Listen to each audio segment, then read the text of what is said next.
Throughout history, when humans discover new land around the world, they have attempted to claim it as their own. They colonize it and live off of that land to create their own communities there. That history is here in the United States. You can find that same story in countries throughout Africa, Europe, Australia, within small islands off the coast of Asia, the Middle East. And when you really think of it, almost every country can tell a similar story. But when you look at a map, there are places around the globe that do not have large populations of people residing there.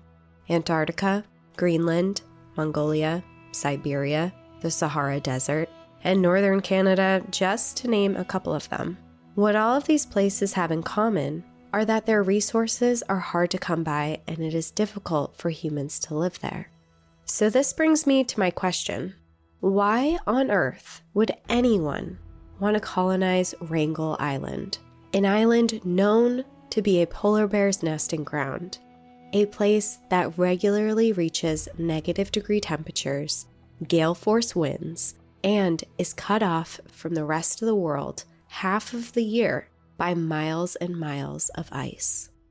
Welcome to National Park After Dark.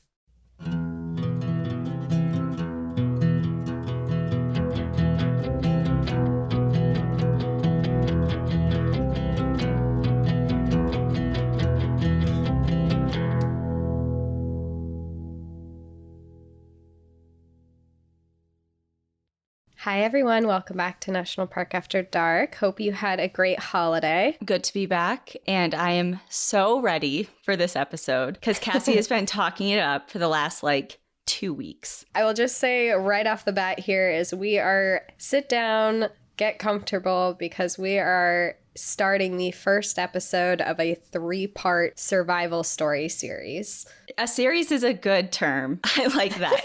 I'm like, Cassie is rewriting a novel. So it's an audiobook. Get comfy. Legitimately, almost. So it's funny you say that because I do have a book recommendation for this entire episode, which is where I got most of my research. Not all of it, but most of it. It's called A True Story of Survival in the Arctic. It's really good. It's an amazing book. It's very long. It's a really long book. It's 500 pages, but it's a really good book. It's a really good read. And we're going to be talking about the survival story of Ada Blackjack, along with some people that she was out on an expedition with. But it's very interesting. And I tried to condense it.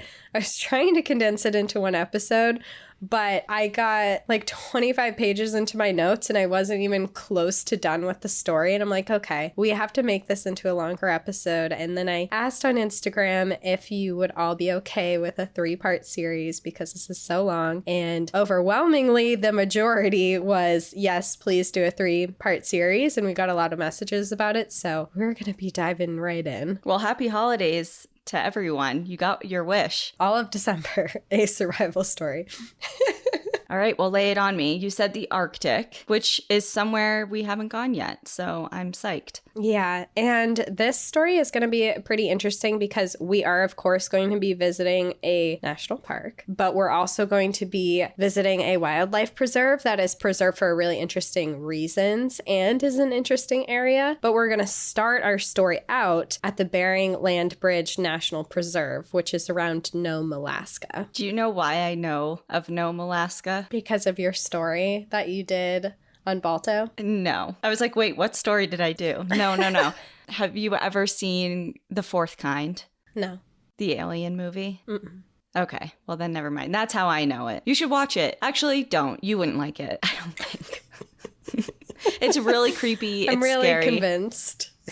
It's creepy. I just don't think you would like it, really. Okay. But for any extraterrestrial fan, definitely watch it. Okay, go on. Nome, Alaska. All right, well, we're going to the Bering Land Bridge National Preserve, which is around Nome, Alaska, which is on the Seward Peninsula in the northwest corner of Alaska. It was originally established as a national monument in 1978, but it was later designated as a national preserve in 1980 under the Alaska National Interest Lands Conservation Act. There was this federal law that was signed by President Jimmy Carter on December 2nd, 1980, that gave special protections to land in Alaska Alaska, allowing for national parks, wildlife refuges, national forests, and further conservation areas to be established. And the act provided 43,585,000 acres of new national parklands in Alaska, and this included the Bering Land Bridge National Preserve. This is the most remote area of protected land in the entire United States, and because of how remote it is, the park only boasts about 4,000 visitors per year. Whoa. 4,000? That's it?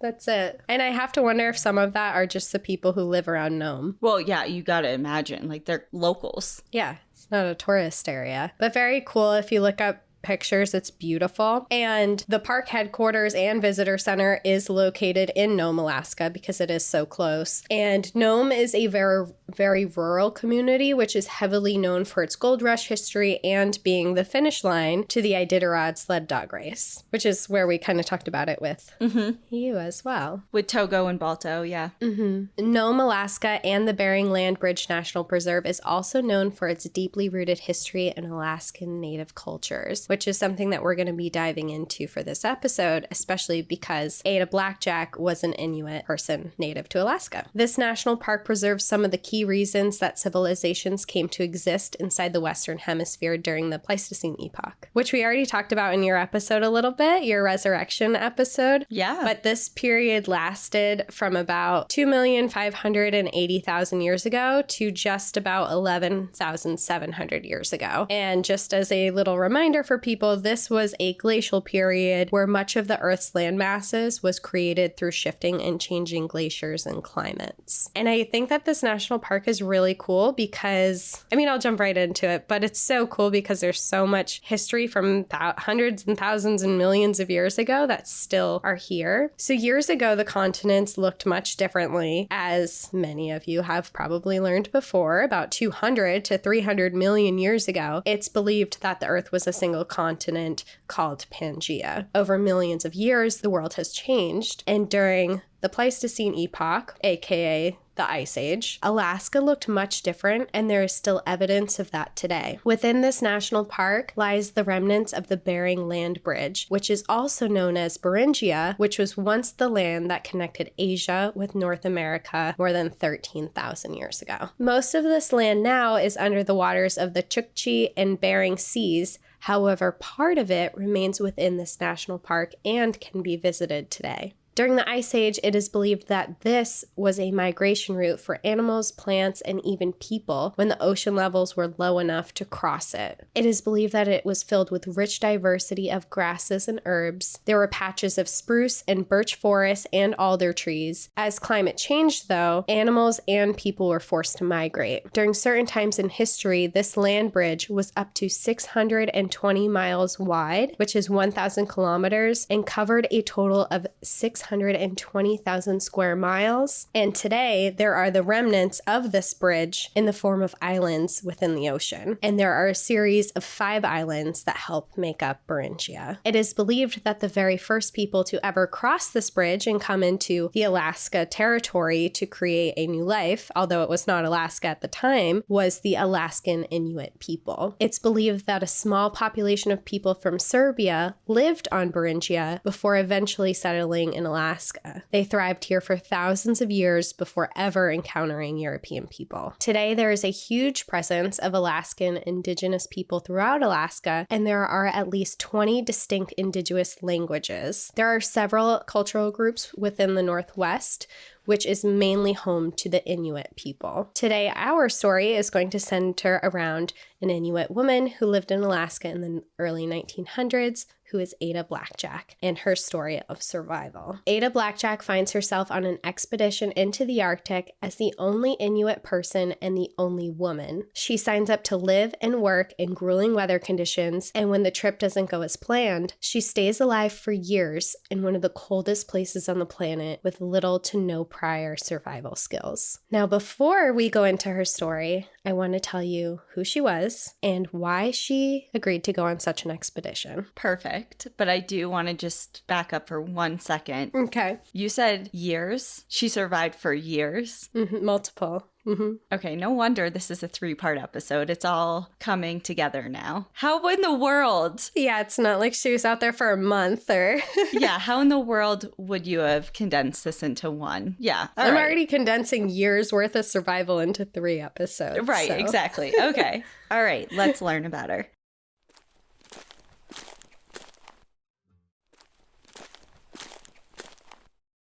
So Ada was born Ada Blackjack on May 10th, 1898 in Solomon, Alaska. Solomon is an area located outside of Nome, Alaska along the coast. It was originally established by the Fish River tribe, who created fishing and hunting camps along the Bonanza and Solomon rivers. In 1899, gold was discovered in the Solomon River, and Solomon became a booming mining town. Over 2,000 settlers moved in, creating a post office, several saloons, a railroad terminal, and a ferry dock. When Ada was only 8 years old, her father died of food poisoning, and after, her mother decided to send her to Nome, Alaska to a mission school. Here she was taught religion, how to read and write in English, sew, and cook the food of quote-unquote white people. These mission schools were known to forcibly remove children from their families and punish them for speaking their native languages or for practicing their cultural beliefs. Often these schools that she had been sent to were known to strip children of their native cultures and force them to conform to white settlers' lifestyles. So she started there very young. She was only 8 years old, and by the time Ada was only 16 years old, she was married to a man by the name of Jack Blackjack. Jack was a local musher, and when the two of them married, they moved to the Seward Peninsula, which was about 40 miles outside of Nome, which today is part of the Bering Land Bridge National Preserve. Their marriage was short, but it was a very traumatic one. They had 3 children together, but only one of them survived infancy. Jack was a terrible husband who often beat Ada and starved her. They lived far away from any other people, and they were very isolated. In 1921, when Ada was only 22 years old, Jack left her and her 5-year-old son, deserting them both, leaving them alone in the Seward Peninsula with no way to reach civilization. With Ada having no money and no means to feed her son, who his name was Bennett, she made the difficult decision to walk the 40 miles back to Nome with him. The event that really sparked this decision to walk back was that Bennett had become sick with tuberculosis. And we've talked about tuberculosis a little bit in other episodes, but just as a reminder of what it is, tuberculosis is an infectious disease that mainly affects your lungs. Symptoms include coughing, coughing up blood or mucus, chest pain when breathing, fatigue, fever, night sweats, loss of appetite. It can also affect other areas of the body, including your kidneys, spine, and brain. Without treatment, tuberculosis is and can be fatal. At the time in 1920, tuberculosis had been nicknamed the robber of youth because it had significantly higher death rates among children. Death usually resulted after several years of being infected without treatment. Now, because Bennett was so sick, she did decide that she needed to go back to Nome. She had her sister, her family that lived there, and there were also better job opportunities. So despite the difficult weather conditions and having to carry Bennett whenever he became too tired, Ada walked the full 40 miles back. And how old was Bennett at this point? 5 years old. Wow. It's just a kid. And when she returned, Nome had changed from what she had known it before. In the early 1900s, it was a bustling mining town with a population over 12,000 people. There were plenty of jobs for seamstresses and cooks, the 2 working skills that she had been taught. But by the 1920s, the gold rush was over, and Nome only had a population of 852 people. It was filled with poverty, and jobs were very difficult to find. Crime was extreme, there was no safe drinking water, and many of the people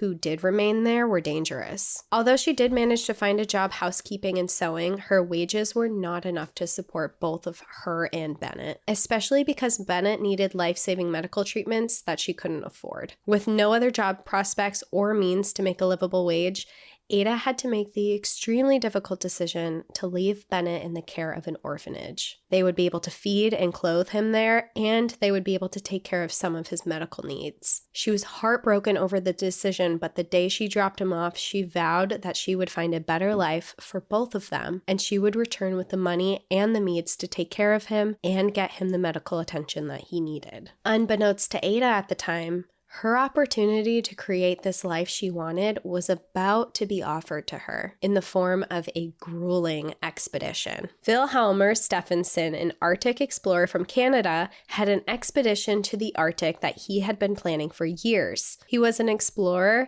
and ethnologist, which is a person who studies the characteristics of different cultures and their relationship with each other, such as culture and social relationships. He was known for his Arctic exploration and had a stint himself where he survived in northern Canada for years alone before anyone had discovered he was actually alive. He believed that the Arctic was livable, like anywhere else on the planet, if he knew how to navigate the terrain. He spent a lot of time educating people of the beauty of the land, and he rejected the notion that it was a barren, icy, lifeless tundra. And in fact, he boasted of the amount of life that thrived in wintry landscapes. He believed through education he could inspire others to want to colonize the Arctic areas and use their resources. Specifically, he wanted to colonize Wrangel Island. Oh, where Wrangel St. Elias is now? No, it's a similar name. And actually, when you Google Wrangel Island, that's the first thing that comes up. I think maybe because we're located in the United States. But Wrangel Island is actually the 91st largest island in the world that is now a part of Russia. And it is located in the Arctic Ocean northwest of Alaska. Okay. So it's pretty close to Alaska. If you look at a map, Russia and Alaska are neighbors. You can wave to each other pretty much.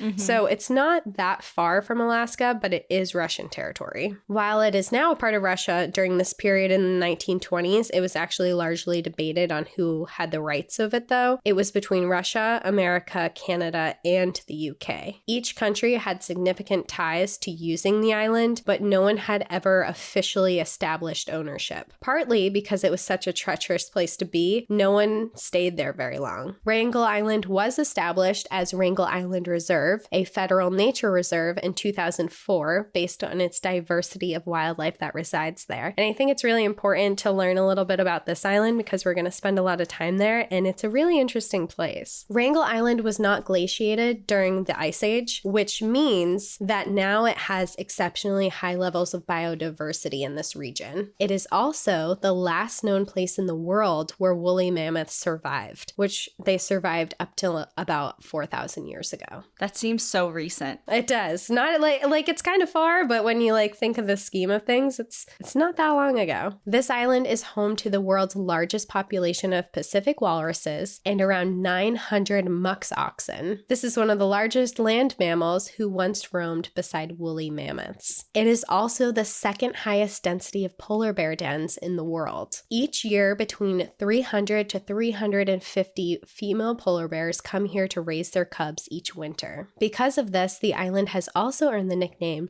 the Arctic Polar Bears Nursery. The second highest population is on a neighboring island, Herald Island. It is also an important feeding ground for gray whales who migrate from Mexico, and also the northernmost nesting ground for 100 migratory bird species, many of whom are endangered. Currently, there are 417 species of plants on the island, with 23 of them being endemic to the region. The island has more plant species than any other Arctic island there is. So this is giving me a mixture of emotions because you're saying that we're going to be spending a lot of time here, which means I'm guessing Ada's going to be here. Mm-hmm. And it's great that there's so much biodiversity and, plant and animal species that's obviously very useful in any survival situation. But the whole polar bear nesting or nursery or whatever you said, that's very concerning. You're on a small island with 350 female mom polar bears right. and their cubs, not counting their cubs.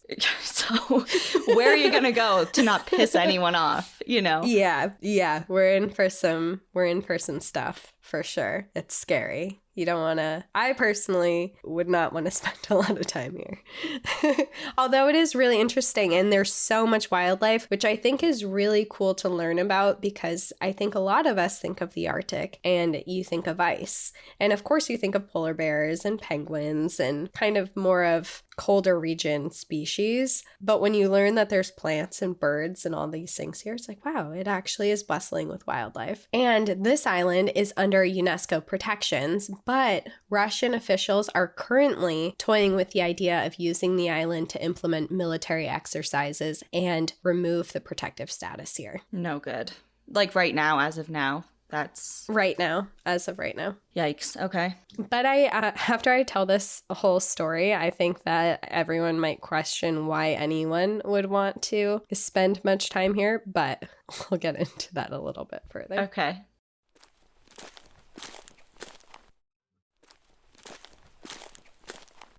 So Stephenson was planning an expedition to be set out to Wrangel Island in 1921 because he believed that it was the perfect Arctic location to be colonized. He wanted people to live here. He thought that because of the abundance of wildlife, it was the perfect destination to help others want to live in colder regions and prove that it was survivable. So he handpicked 4 men to conduct the mission to Wrangel Island to live and survive off of it for an entire year. Just kind of as like a, hey, look, they can do it, you can do it type of thing? He wanted to prove it, and one of his slogans was he would call it the friendly Arctic. He would say it's just as easy to live in New York or Texas as it is to live on Wrangel Island. Well, I feel like that might be a little bit of a stretch. A little bit of a stretch. I see the heart where his heart was, good intentions. He's really the Arctic's biggest advocate, but like, chill. It's still the Arctic and it's cold as shit. It's like maybe people don't want to sit in complete darkness for 3 months a year and be in negative 50-degree wind chill. And yeah, it's a little rough. But he did pick 4 men, and he picked Alan Rudard Crawford, who was a 21-year-old third-year student at the University of Toronto. He had been studying geology, paleontology, chemistry, and mineralogy. And Stephenson had specifically picked him because he wanted a young man who was healthy and fit to join the mission. But he also wanted the expedition to be full of people who were educated in environmental studies because he felt that it was going to be very important in learning and studying the land to prove why people should be able to colonize it. He also chose Fred Maurer, who was a 28-year-old explorer who had actually lived on Wrangel Island for several months before on an expedition that Stephenson had led in 1913. This expedition, though, went very wrong when the ship that they were on became entrapped in ice flow, and Stephenson actually abandoned the ship and took off on his own mission, leaving his crew behind. Eventually, the ship drifted to Wrangel Island, where Fred Maurer and the rest of his crew spent 6 months stuck there. Out of the 25 men who were on the ship, only 11 of them survived. But after almost 7 years back in civilization, Fred was feeling the itch for an adventure again. So when Stephenson brought him this new idea that he would be able to join, he jumped at the opportunity. He had been missing the Arctic, and he felt like he had something to prove. He wanted to prove that he could survive the island again, and he also wanted, it was almost like a point for him. His friends had died there, and he wanted to conquer this island. Okay. Pretty much. So he did want to return. And then there was also Lorne Knight. So E. Lorne Knight was 28 years old as well, and he had previously been on Arctic expeditions and was actually a part of the expedition that discovered Stephenson alone in Canada, where he had been surviving, where people had thought he was dead. And he gained so much respect for Stephenson after this. For the next several years, he took survival courses from him and obsessed over the idea of exploring the Arctic more. And he fell in love with it, and he actually did end up going on a 2-year expedition with Stephenson. And lastly, there was also 19-year-old Robert Golly. Robert had never explored the Arctic before, but he was very eager to go, and he had met E. Lorne Knight and Stephenson while working with a group that Stephenson had been at. He had been going on these tours to say the Arctic is friendly, inspire people to go. He had actually been working with that group and had met him through that. So he was very excited to go to the Arctic, and what he lacked in experience, he made up for in enthusiasm and willingness to learn. He was also a very interesting person because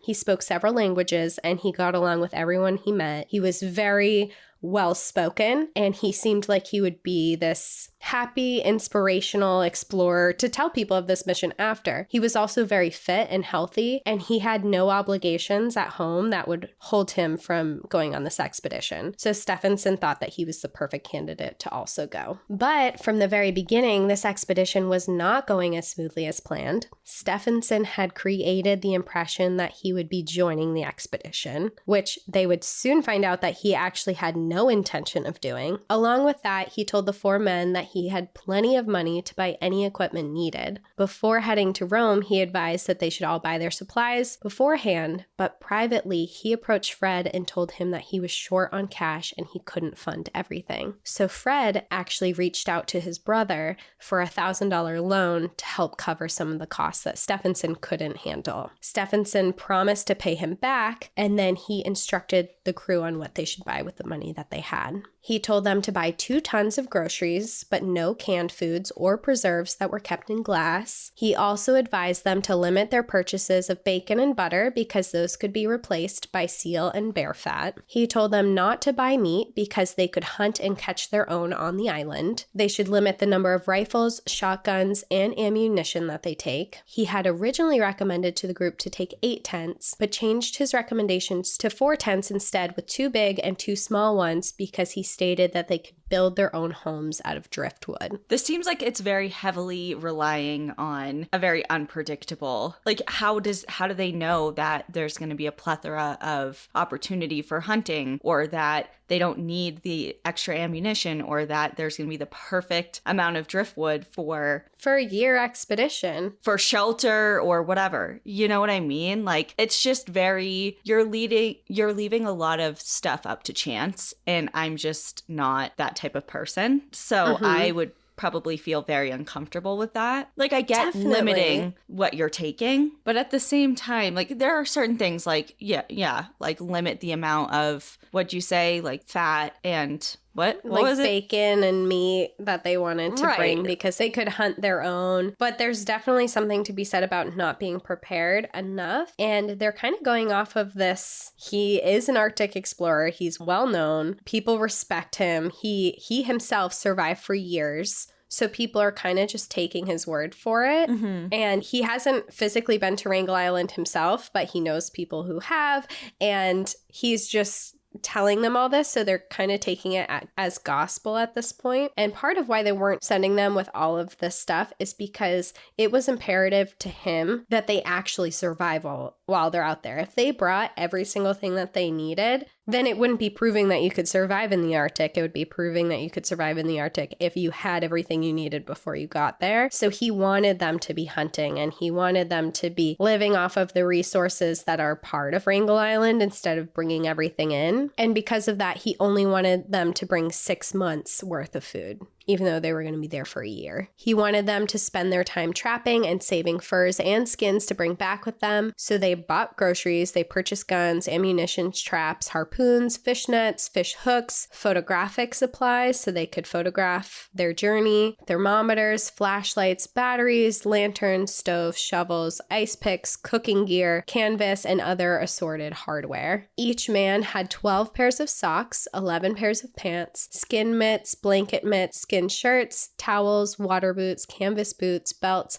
handkerchiefs, undershirts, 1 pair of drawers, and 1 suit of underwear, which I thought was kind of gross. I'm like, they bring all this and they only bring 1 pair of underwear. Okay, wait, you said 1 pair of drawers and what? 1 suit of underwear, so like a full like onesie. Okay, like to sleep in. It's like, can we maybe make some more allowance for maybe, like, I would even settle for 2. Like, at least an every other day swap, please. Another one, please. I know guys are a little different, but, you know, I'm the type of person, have you ever seen that meme? It's like, packing for a 3-day vacation, better bring 10 pairs of underwear in case I shit my pants, like, every day. I'm like, that's me. Not that I'm doing that. It's like, I haven't shit my pants in years, but just in case it happens every day for this whole trip, I need to have standby underwear. Yes, 1,000%. Along with all of that, Robert insisted on bringing 26 boxes of candy, chewing gum. Okay, like what? Like, okay, stop with the candy and just give me some fresh pair of knickers, please.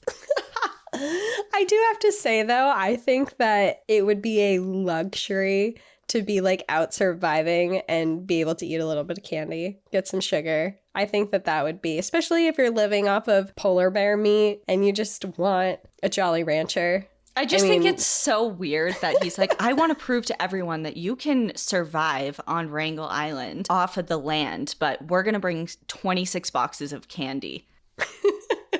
Like, what is that about? I get it for morale and yeah, all that, I'm sure. Yeah, you need some type of luxury there. They also did bring chewing gum and tobacco with them as well, because you need your tobacco. And Stephenson also insisted that the men needed to buy a umiak, which is a skin boat that would be used for hunting in the water off of the island. It's essentially this boat that was made of driftwood and covered in seal or walrus skin that spans 25 to 35 feet in length. And this boat would be very important for them to have because it would be light enough to carry, but it would be able to transport 2 to 3 tons of weight. So if they had this boat, they could kill a walrus or a seal that was off on the chunks of ice around the island, and they could take the boat and go pick it up. Okay. Was why it was so important. Lastly, Stephenson reiterated how important it would be for their survival for the men to hire Inuit peoples when they arrived from Seattle, where they were coming from, to Nome, Alaska. That they would be hiring them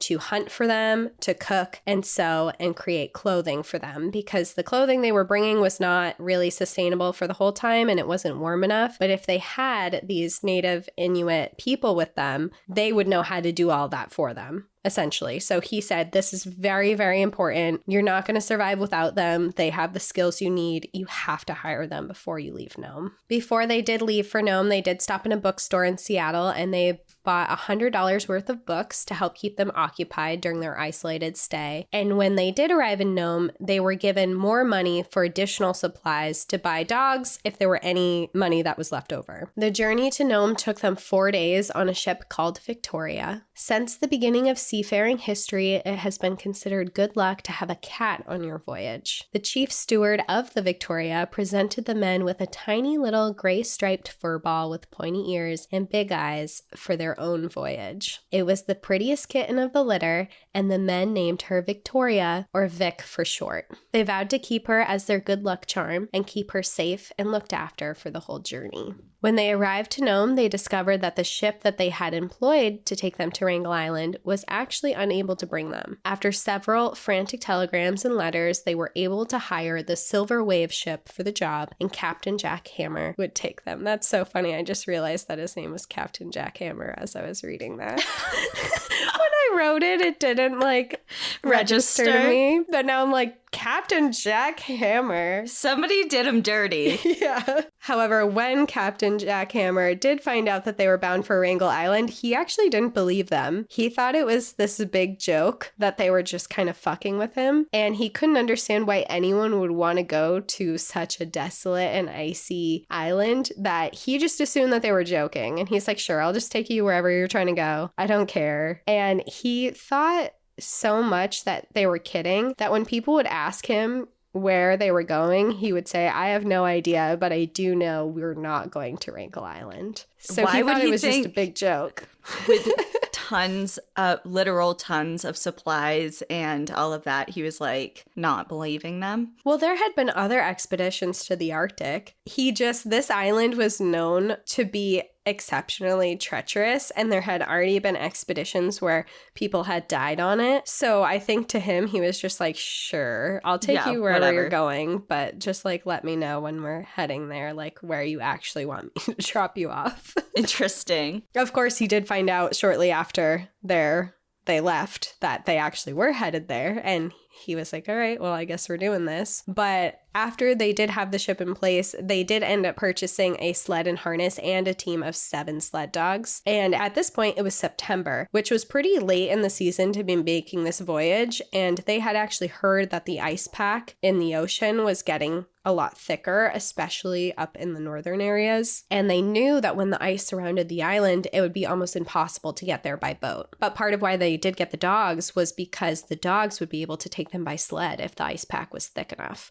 and they could just use them to get to the island. Mm-hmm. Although Stephenson had never made this journey himself, he assured the men that it was a very simple undertaking and that this would be a very easy trip to get to the island, despite the concern of the ice pack. They did find the umiak boat that they were supposed to buy was very difficult to find for the price that they wanted to pay, and they decided to forgo it until they reached their last stop before heading to the island, which would be in Siberia.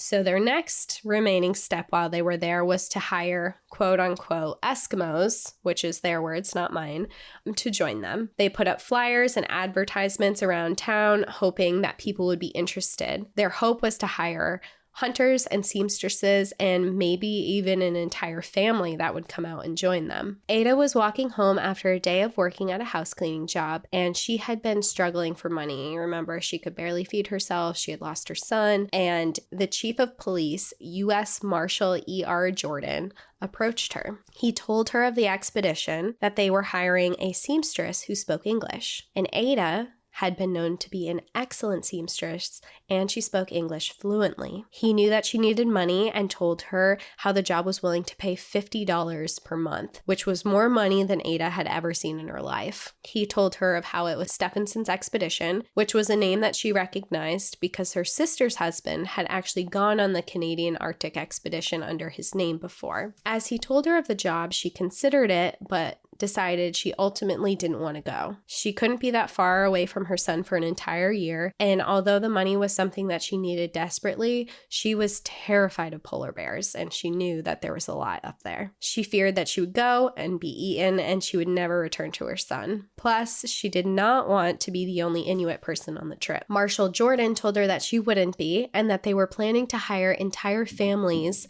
of Inuit people to join the expedition, which made her feel a lot more comfortable, but she was still nervous, and she had a lot of reasons that she didn't want to go. But after thinking about it and considering the money, she had a change of heart. With the amount of money that she would be able to save and get when she returned home from the expedition, she could go get Bennett and bring him to Seattle, where they had the best hospitals to treat and cure tuberculosis. He would have the chance to be a normal and healthy child. And when she realized all this, she decided that it might actually be worth the trip. But before she made her final decision, she went to see a shaman. Ada had been raised to respect and revere shamans, and in her tribe, they wielded great power. She had seen them predict things in the past, and she wanted to speak with one regarding her decision to go. When she arrived, the shaman studied Ada carefully before telling her that she would sail to the island, but that there was danger and death ahead for her expedition. She also told her to be watchful of knives and fire.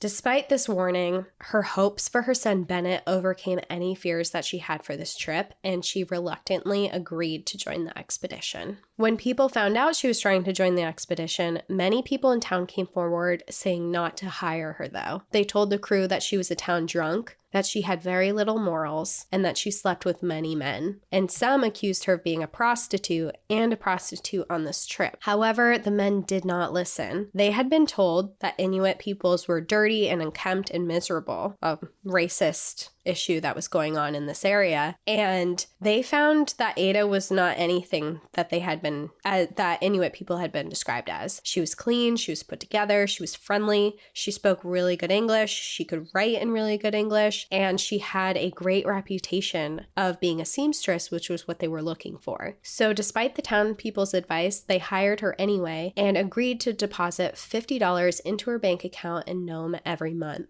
They then told her that they would set out for Wrangel Island on September 9th, 1921, and they gave her money to buy her own supplies of needles, thimbles, and linen thread. They issued her clothing, which included 11 towels, 3 handkerchiefs, and a belt, along with clothes that she needed. And along with that, they gave her her favorite item of all. They gave her a paper and pencil to keep notes and write letters. The men believed that they had hired several Inuit families for the trip, but when September 9th arrived and the ship was packed up to leave, the only person who showed up was Ada Blackjack. Oh no. So she arrives and is like, hold on, this is nothing what you said it was going to be. And of course, she's super nervous. And the men like, no, like, we want more people to come. And they put out this one last attempt to get more people to join. And they put out these flyers. They start talking to people. They're running around town asking for people to join. But they all reported back that their expedition was too dangerous and wasn't worth it to them.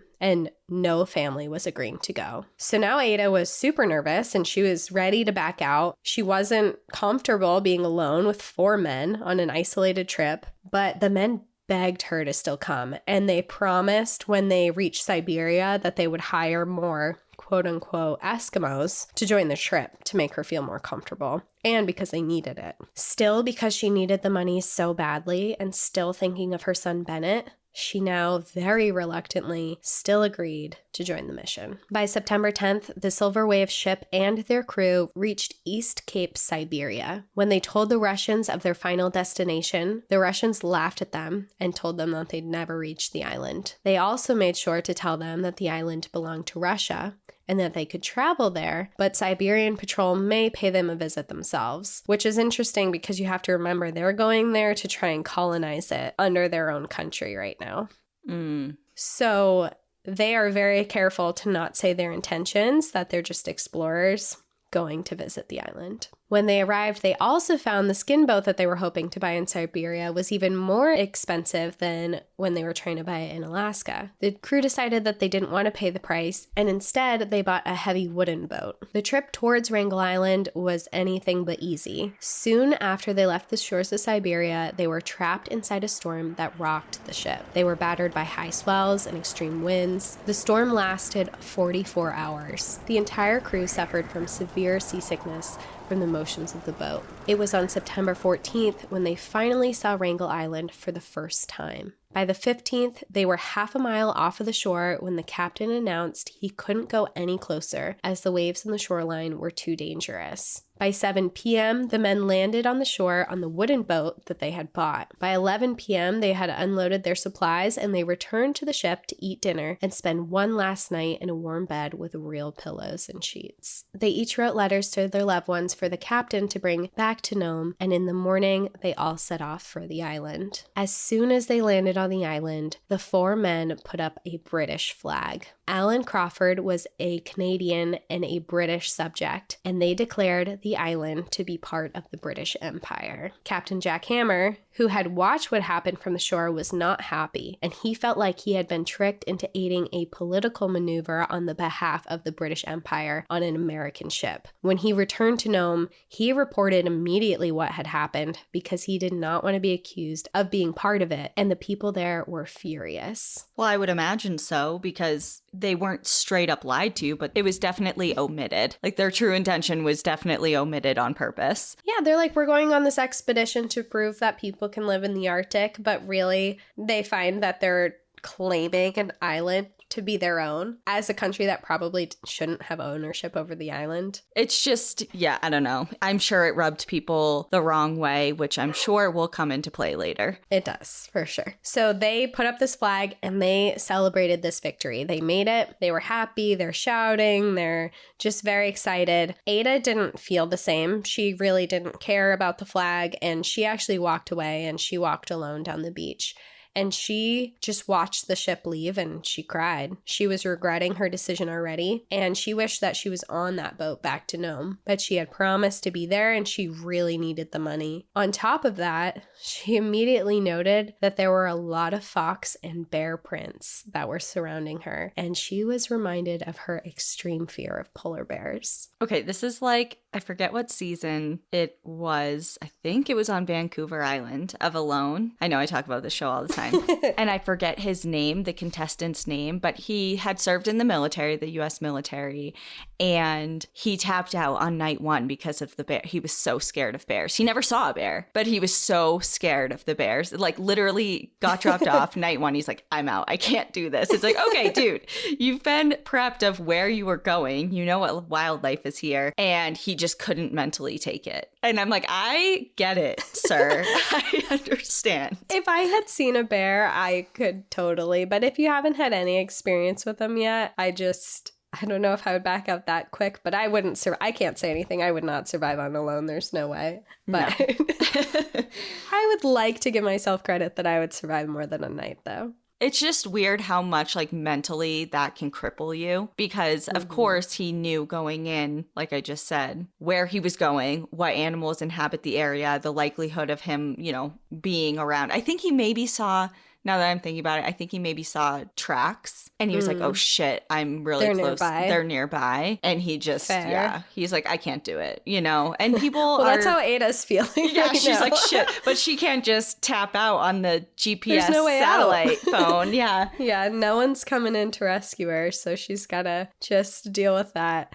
And another thing that she noticed immediately when she got there, she was told that Wrangel Island was a really small place. And now that she was there, she noticed that it looked massive. The island was 80 miles long and ranged from 20 to 40 miles wide. There were rivers, streams, lagoons, and 2 mountain ranges, one as high as 2,500 feet in elevation. So she went here thinking she was just on this little island, and she's in this mountainous Arctic tundra that goes on for miles and miles, and she's upset. She's like, what did I get myself into? I can imagine. Like, am I in over my head here? Like, was this a mistake? But she's doing it for her son. Luckily, though, when they did get there, the weather was surprisingly warm. It was just, and I say warm, it was just above freezing, and it was sunny out. And they had actually expected the island to be covered in ice by now, but it wasn't. So that was a welcome surprise. And they spent the next 16 hours setting up camp along this black gravel beach. They set up 3 tents, 1 for living and 2 for supplies. There was plenty of driftwood around, so they constructed the frame of a house against a steep hill that was there. They planned when snow arrived, they would use snow blocks to create walls of their shelter. They made a sod roof, and the floor was made of split logs. For extra insulation, they pitched 2 tents inside of the structure. The 4 men slept in the larger tent, and Ada slept in the small one that doubled as a kitchen. Each tent also had a wood-burning stove to help keep them warm. The group was quick to fall into a routine. During the day, they carried out scientific and exploratory work. They would hike across the island, studying vegetation, wildlife, and minerals. And in their spare time, they would write in their journals, eat candy,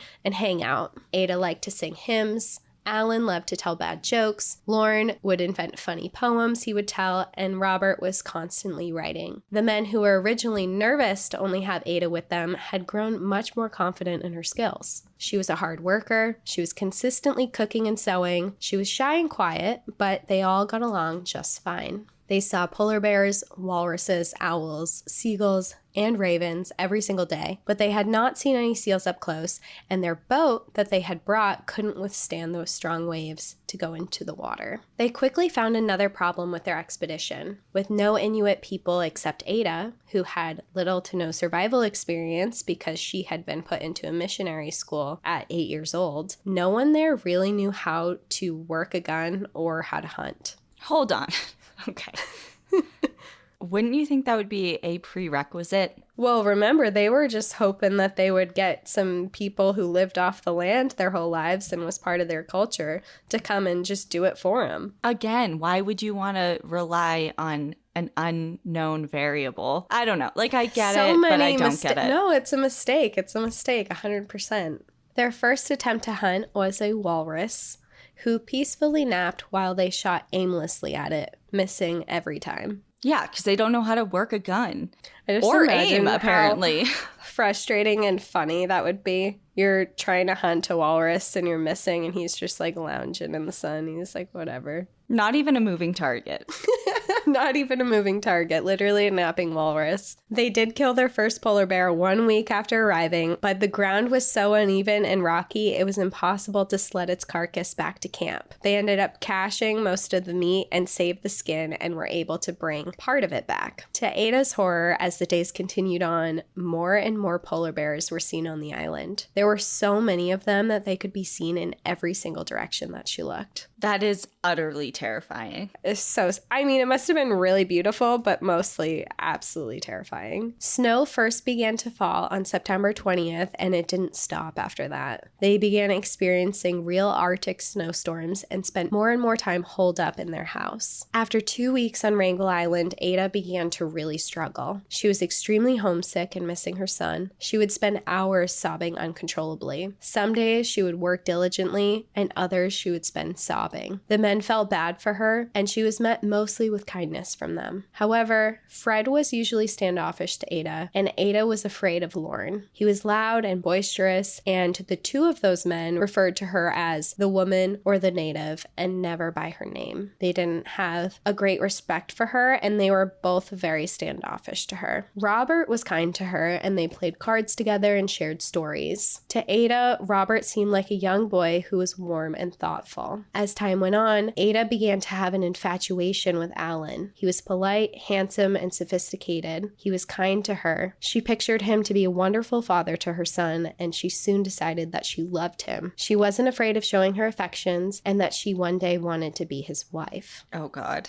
Does he feel the same way? The feelings were not mutual, and Alan was actually mortified by the attention. But despite this, he tried to remain kind to Ada. He tried to let her down easy, but he stayed being kind. It's like, come on, Ada, let's not do this. We're trapped on this island for a year, and you're making things awkward. You're making things awkward. I'm just trying to survive out here. But he was trying to be nice because she was also struggling. She's starting to pine after him, but she's also sobbing all the time during the day because she misses her son, she misses her home, she hates being there. It's not easy living, and her work is becoming less consistent. She spent so much of her time sulking and crying that she even moved out of their house and into her own little snow shelter to be alone. Ugh. That's so sad. Yeah. And Alan would try to sweet talk her and convince her to work, but Ada didn't want to. Wait, is Alan the one she likes? Yeah, that she likes, yeah. Okay. But she didn't want to work, and she was starting to become afraid because she had grown to believe that because she wasn't being helpful anymore, because she couldn't control her emotions, she was so upset, she thought because she wasn't useful anymore that the men were going to kill her. So she was trying to avoid them. Now she didn't want to be near them. She was afraid for her life. And the men were starting to get really frustrated with her. They tried several tactics to try and get her to work. At first, they would try to sweet talk her more and try kindness. And then they would refuse her food and say, if you don't work and do what you promised to do here, we're not going to feed you. Then they went to more extremes, and they actually made her slept outside instead of sleeping in her own tent or her own little snow house, and that still wasn't working. So then they showed her Bible stories to try and encourage her. And the Bible stories actually did sometimes work because she was religious, and this lifted her spirits a little bit.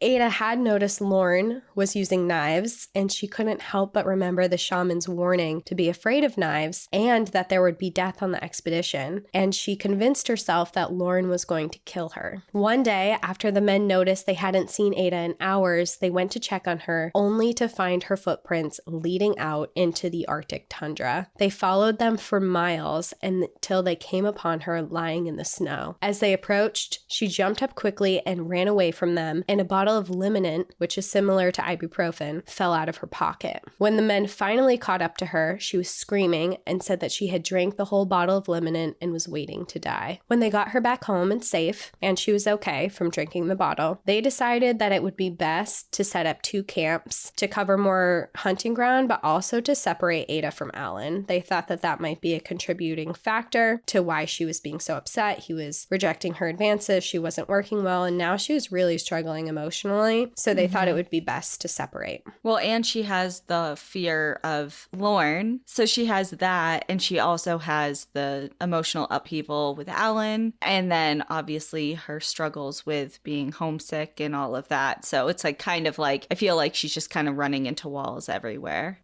So they did create the second camp, but Ada continued to barely work, and she even walked the 15 miles to Alan's camp. And when she got there, she began howling and chanting her love for him. So she told the men, after Alan kept saying, please stop, I'm not interested, she told the men that if Alan wouldn't marry her, that she would settle for one of the other ones, despite that Lorne and Fred were already married. Despite the men asking her to stop and Alan refusing her advances, she continued. She spent her time sobbing, she wouldn't work, she was swooning over Alan, or she would just run off into the Arctic. They would have to go off on sled dogs and find her in -degree temperatures miles away and not enough clothing to survive. She would refuse to come home, and they would have to physically tie her down to the sleds to bring her back. Well, she kept things interesting, didn't she? Yeah, if anything, she's keeping things very interesting. interesting. For someone who's petrified of polar bears to just casually walk 15 miles and keep running away by yourself, it's pretty ballsy. Yeah, she's throwing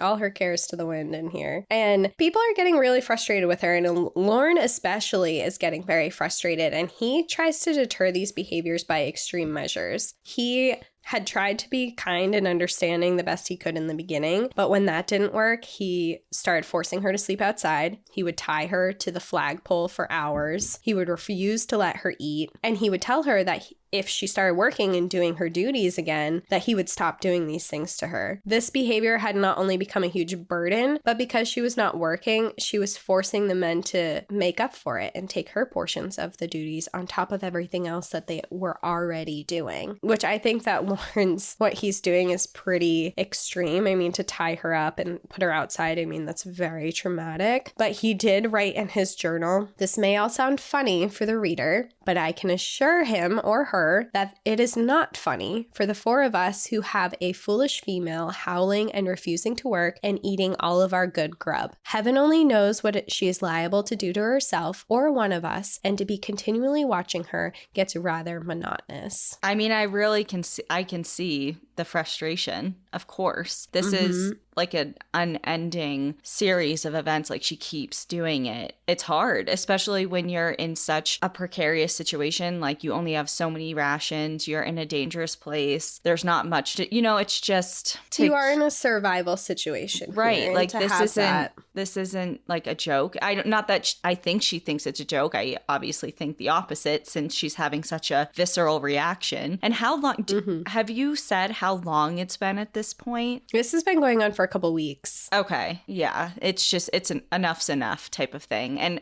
But then again, it's kind of like, do I agree with someone tying her to a flagpole for hours? No. Absolutely not. But what do you do? Like, what is the answer? They've tried everything, right? Like, talking to her, extreme measures. Like, what is the solution? Well, what the men didn't know is that there was actually a name and diagnosis for Ada's really strange behavior that was going on. What Ada was experiencing is known as Arctic hysteria, which can develop in people who are trapped in cold places with endless days or endless nights. And particularly at this point in time, the polar night had begun and they were in the middle of 60 days of darkness. Symptoms of Arctic hysteria include easily being frightened, which explains why she was so scared of Lorne and him having a knife, running away, sudden fits of sobbing and then returning to normal, depression, erotic expression, which explains why she's doing all of this to Alan. She's and also so erotically expressive, but I get it now. Yes. She's like, okay, I'll settle for anyone. Like, that is an extreme, I think. Yeah. And she's like howling, and I can understand why she was acting the way she was, for sure. Yeah. Now that you know that there's a reason behind it, it's like, oh, like, and it makes sense. I mean, you're stuck in cold. You're in these tiny little houses. You don't see light for months. I mean, it could be enough to like really strain anyone's mental health, I think. And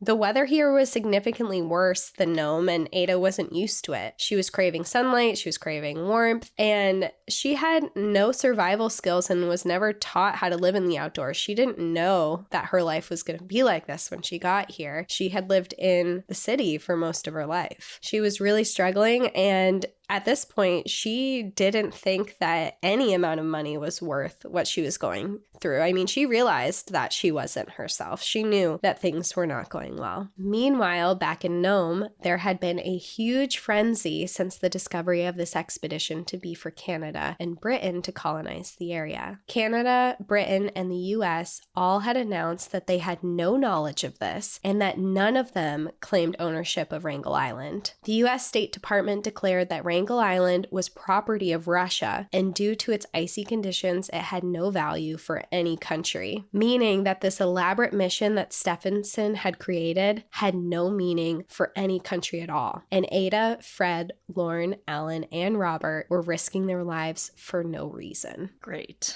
For the next month, Ada continued to struggle, but eventually the Arctic hysteria began to let up and she began to feel more normal again. When the weather became worse and snowstorms were relentless, Lorne threatened to make her sleep outside again unless she actually started working, cooking, and sewing. Ada finally agreed and went back to her duties. The men were still struggling to hunt and hadn't been able to catch anything except for polar bears and a few birds. They set out traps for foxes, but nothing was ever in their snares. Walruses and seals proved much harder to kill than they had anticipated, and for a while they were content with bears. There were so many of them around and supplied a large resource of food that they weren't even bothering to store, ration, or save what they had, which was fine for a while. But as the winter progressed, they began to notice less polar bears in the area, and they started to begin to worry about their food sources. By January 1st, 1922, the group had decided to all live together once again, and it was Fred and Alan's last morning at the second camp. Having two camps burned twice as much wood and was very taxing on their dogs to travel 15 miles between each other, plus Fred and Alan weren't having any luck trapping at their camp. So they had collectively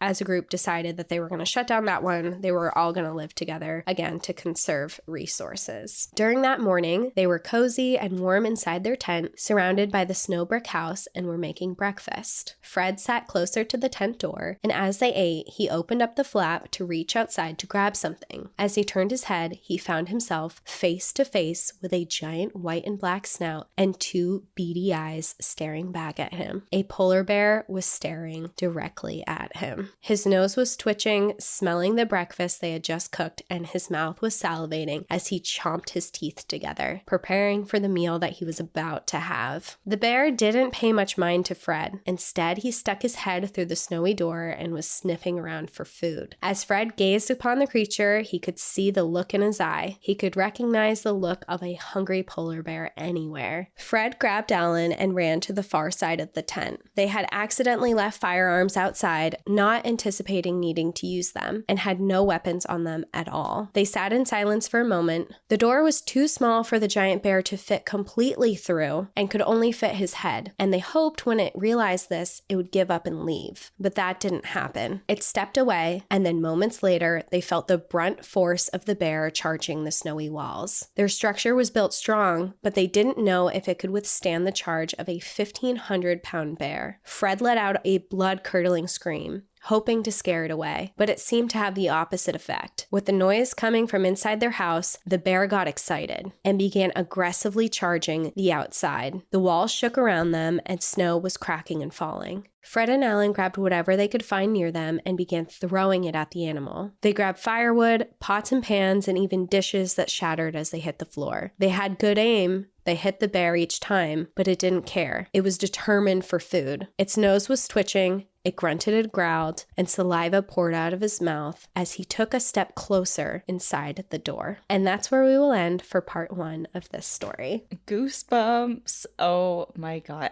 What do you even do for a polar bear? Like, we haven't gone over this. I don't know. Wes from Tooth and Claw, SOS. What do you do in a polar bear attack?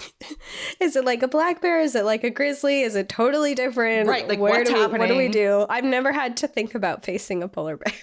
Right. Well, obviously nothing is working as far as deterrence. Throwing shit at it, yelling at it, whatever. Smells food. And I can't imagine that they're very accustomed to people either. What are they cooking? Did it say just breakfast? Just breakfast. I think there was bacon in there. Just fucking throw the pan of bacon at it and hopefully it goes away. I don't know. Like, what do you do? What do we do? Well, we'll find out next week when part 2 comes out. Okay. I do enjoy multiple parters, but that cliffhanger, I don't like the cliffhangers because, wait, when are we recording the second part? Because I want to know. Do I have to wait a week? This is so funny because usually when we record 2-parters, we do it all like together and then they just come out separately.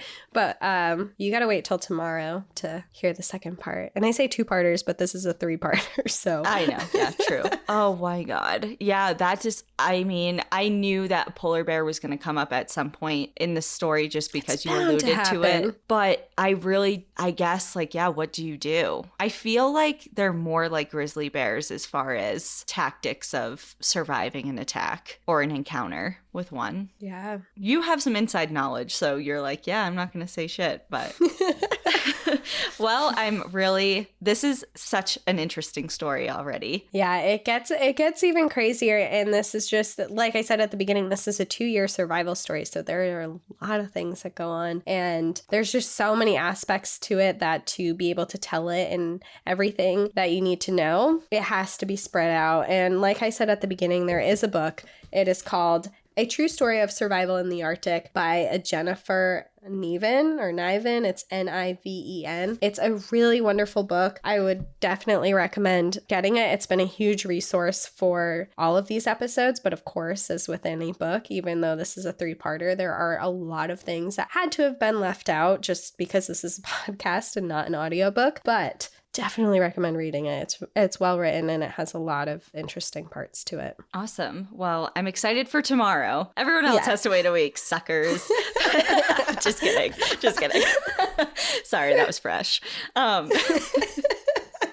cool. All right. Well, I'm excited to hear more. And I guess that's about it for today, right? Yeah, we're all done. How do we end this?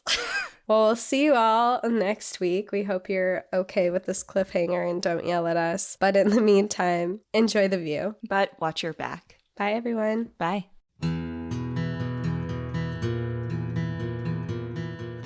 Thank you for joining us again this week.